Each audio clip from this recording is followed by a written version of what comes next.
The Sea of Galilee was known for its peaceful beauty. The calm waters reflected the brilliant orange of the setting sun, as birds danced in the sky, returning to their nests. The cool breeze swept through the landscape, bringing with it the familiar scent of the nearby olive trees. It was an evening that should have been comforting, but something weighed heavily on the hearts of Jesus' disciples. They had been traveling with him for many months now, witnessing his miracles and absorbing his profound teachings. Yet, in spite of the wonder they had seen, a new kind of burden had settled on their souls. The 12 men sat in quiet reflection, each consumed by their own thoughts and doubts. These were men who had left their livelihoods, fishermen, tax collectors, zealots, abandoning everything they had known to follow Jesus. At first it had seemed simple. Jesus was their master, their teacher, and they had a mission to spread his message. But now, with each passing day, they felt the weight of responsibility grow. Peter, the bold leader among them, had always been strong-willed. He spoke without hesitation, acted with certainty, and followed Jesus with a fierce loyalty. But even Peter now found himself doubting his own strength. He remembered the times he had misunderstood Jesus' teachings or acted impulsively. A fear began to gnaw at him. What if he wasn't the rock Jesus needed him to be? James and John, the sons of Zebedee, had been nicknamed the sons of thunder for their fiery passion. But even their confidence was beginning to waver. They had been so eager to call down fire from heaven on those who rejected Jesus, but now they questioned whether they truly understood what it meant to walk in his footsteps. Thomas, the disciple known for his questions, was grappling with doubt. Not doubt in Jesus, for he had seen with his own eyes the miracles performed by his master. No, his doubt was in himself. Could he, Thomas, really continue this journey? Could he carry the message of Jesus when he wasn't even sure if he fully grasped it himself? Each disciple in their own way wrestled with these inner struggles. They feared not just failure but letting down the one who had given them everything. They loved Jesus deeply, but with that love came the terrifying possibility that they might disappoint him. Jesus, ever attuned to the hearts of his followers, sensed their unease. He knew they had grown anxious and unsure. Their fears, though unspoken, were clear in the way they avoided meeting his gaze, in the way their conversations had become shorter, more filled with hesitation. The fire crackled softly, the orange flames dancing in contrast to the cooling evening air. Jesus motioned for the disciples to come closer. "Come, sit with me," he said in his familiar gentle voice. The disciples gathered around, sitting in a close circle. Their faces were illuminated by the flickering flames, but their expressions remained somber, weighed down by the burdens they had not yet shared with one another. Jesus looked at them, his eyes filled with compassion and understanding. He could see the tension in their shoulders, the worry in their eyes. He knew their hearts were troubled, but he also knew what they needed was not chastisement but reassurance. "I see that you are troubled," Jesus said, his voice calm and steady. "Your hearts are heavy and I feel the weight of the burdens you carry. But remember, you are not alone in this journey. We walk this path together." The disciples listened quietly. They had heard these words before, but tonight they carried a deeper meaning. There was something different in the air, an intimacy that was palpable. It felt as if Jesus was speaking directly to their innermost fears, the ones they had been too afraid to voice. After a pause, Jesus spoke again, this time with a softness that seemed to wrap itself around each of their hearts. "Let me share a story with you," he said. "A story about trust and about the kind of safety that comes not from being perfect, but from being loved. There was once a falcon," Jesus began, "a majestic bird who soared high above the trees, her wings spread wide as she flew over the forests and fields. She was strong, fast, and admired by all the creatures below her. Each day she ventured far from her nest, hunting to provide food for her young." As Jesus spoke, the disciples were drawn into the imagery of the story. They could almost see the falcon, its wings gliding effortlessly across the sky, its sharp eyes scanning the ground below for prey. It was an image of strength, of grace, of absolute control. But among the falcon's young, Jesus continued, there was one small nestling who was different from the others. While his brothers and sisters flapped their wings with confidence, eager to take flight, this little nestling was afraid. His wings trembled when he stretched them, and he felt weak compared to his siblings. Every time he tried to fly, he was overcome with fear. The disciples exchanged glances. They too had experienced that trembling feeling. It was the feeling they had whenever they faced a new challenge, whenever they feared that they weren't strong enough to meet the expectations placed upon them. The little nestling watched his siblings soar from the nest with ease, Jesus said. He longed to join them, but every time he tried, doubt filled his heart. What if I fall? He thought. What if my wings aren't strong enough? What if I can never learn to fly? The disciples felt the weight of those words. They too had asked those questions. They too had wondered if they were truly capable of following Jesus, if they were worthy of the mission he had entrusted to them. The little nestling kept his fear hidden, Jesus said softly.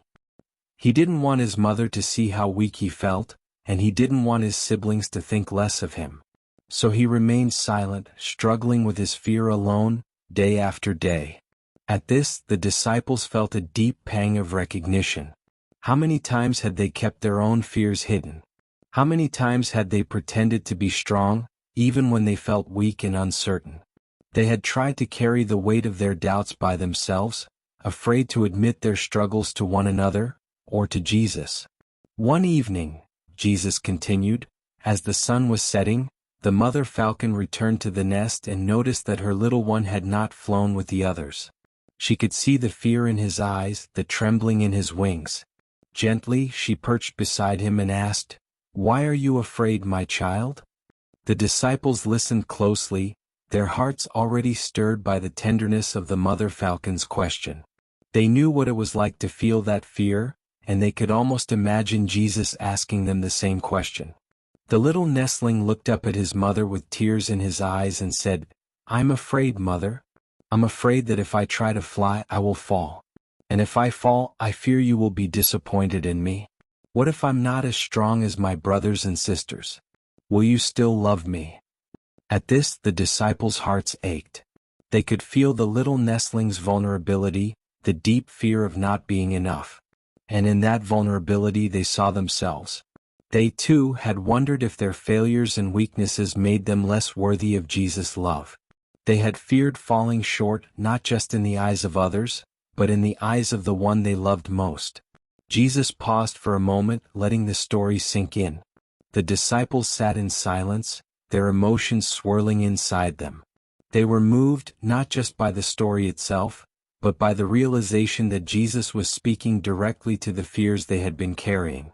And do you know what the mother falcon said? Jesus asked, his voice filled with compassion. The disciples waited, their hearts aching for the little nestling, and for the answer they longed to hear for themselves. The mother falcon wrapped her wings around the little nestling, Jesus said softly, and whispered, "You do not have to be perfect for me to love you. I love you because you are mine." The disciples' hearts swelled with emotion. The simple yet profound truth of the mother's love pierced them deeply. It was a love that transcended performance, a love that was not based on the nestling's ability to fly, but on the unshakable bond between them. The little nestling wept in his mother's embrace, Jesus continued. For the first time he understood that her love was not dependent on his ability to fly, on his strength, or on his success. It was unconditional. And in that moment something inside him changed. The fear that had held him captive began to melt away, replaced by a deep sense of safety. He no longer felt the need to prove himself, because he knew that even if he fell, even if he failed, he would still be loved. The disciples sat in silence, their hearts brimming with emotion. They could feel the shift happening within them just as it had for the little nestling. For so long they had carried the weight of their fears. The fear of failure, the fear of not being good enough, the fear of disappointing Jesus. But now, in the light of the story, they began to see things differently. Peter, who had always been the most outspoken among the disciples, was the first to break the silence. His voice was soft, almost hesitant as he spoke. "Master," he said, his eyes glistening with tears, "I've been afraid of failing you. I've tried to be strong, but there have been times when I've doubted myself. I've made mistakes, and I didn't know how to tell you because I didn't want you to think I was weak." Jesus turned to Peter, his eyes filled with love and understanding. "Peter," he said gently, "you do not have to be perfect for me to love you. I love you because you are mine. Your mistakes, your doubts, your fears, none of these make you less worthy of my love. It is in your vulnerability, in your willingness to admit your fears, that you will grow. You are not defined by your failures, but by the love I have for you." Peter's tears spilled over, and he lowered his head, overwhelmed by the grace in Jesus' words. For so long he had tried to be the strong one, the one who never wavered. But now, in the presence of his teacher, he realized that his strength did not come from never making mistakes. It came from the love that surrounded him, a love that embraced him even in his moments of weakness. John, the disciple whom Jesus loved, spoke next. "Master," he said quietly, "I too have been afraid. I've tried to hide it, but there have been times when I've doubted my ability to follow you. I didn't want to admit it because I thought it would make me seem weak." Jesus placed his hand on John's shoulder. "John, your worth is not determined by your doubts. You are loved not because you are perfect but because you are mine. You have always been dear to me not for your strength but for who you are. You do not need to hide your fears from me." One by one the other disciples began to open up as well. Thomas, who had always been known for his questioning nature, admitted that he often struggled with doubt, not in Jesus but in himself. Andrew, who had often stood in the shadow of his more outspoken brother Peter, confessed that he sometimes felt inadequate, as though he could never live up to the expectations placed upon him. Even James and John, the sons of thunder, spoke of the times when their fiery passion had given way to uncertainty, when they had doubted their own ability to walk in Jesus' footsteps. Jesus listened to each of them with patience and compassion. He did not rebuke them for their doubts or fears. Instead, he embraced their vulnerability. He knew that this was not a moment for correction but for healing. And as each disciple spoke, they felt the weight of their burdens begin to lift. When the disciples had finished speaking, there was a profound stillness in the air. It was the stillness that comes when hearts are laid bare, when the walls of fear and shame have been torn down and replaced with openness and trust. Jesus looked at his disciples, his eyes filled with love. "My dear friends," he said softly, "you do not need to fear making mistakes. You do not need to carry the weight of perfection. I do not love you because you are flawless. I love you because you are mine, because we walk this path together." The disciples wept openly now, not out of sadness, but out of the deep emotional release that comes when fear is replaced by love. For so long they had been afraid of failure, afraid of disappointing Jesus, afraid of not being enough. But now, in the safety of his presence, they felt a new freedom. "This," Jesus continued, "is what we call psychological safety. It is a space where you can be yourselves without fear of judgment. It is a place where mistakes are not punished, but embraced as part of your growth. When we create this kind of space for each other, we allow love to flourish. We build trust, and in that trust we find the freedom to grow." The disciples looked at each other, their hearts overflowing with gratitude. They realized that they had been holding back not only from Jesus but from each other. They had been afraid to show their weaknesses, afraid to admit when they were struggling. But now, in this sacred moment, they understood that they didn't have to be perfect to be loved. They could be vulnerable, they could share their fears and still be accepted, by Jesus and by one another. The fire crackled softly in the background as the disciples embraced the truth of what Jesus had taught them. For the first time they felt truly safe, not because they had suddenly become perfect but because they had found a place where they could be real. A place where they didn't have to hide their fears or their doubts. A place where love, trust, and growth could flourish. As the night deepened, the stars began to twinkle overhead, casting their gentle light over the Sea of Galilee. The disciples, still seated around the fire, felt a sense of peace settle over them. It was as if a great weight had been lifted from their hearts. They no longer felt the need to carry their burdens alone. They knew now that they could share them with one another and with Jesus. Jesus stood and walked over to each of his disciples, placing his hand gently on their shoulders. His touch was light, but it carried the weight of his love and grace. "You are free to grow," Jesus said softly, "free to fall, free to rise again. This is the foundation of true love, psychological safety, where trust is greater than fear. Let this be your strength, not your ability to do everything right, but your willingness to be open, to learn, to grow together." The disciples looked up at Jesus, their hearts full of gratitude. They had come to understand something profound, that love was not about being perfect. It was about being real, being vulnerable, and knowing that they were safe in the love of their teacher and in the love they shared with one another. James, his voice thick with emotion, spoke first. "Master, thank you for showing us this way. I realize now that I don't have to be perfect, that it's okay to make mistakes as long as I continue to learn and grow. Your love gives us the courage to keep going." Jesus smiled warmly. "Yes, James.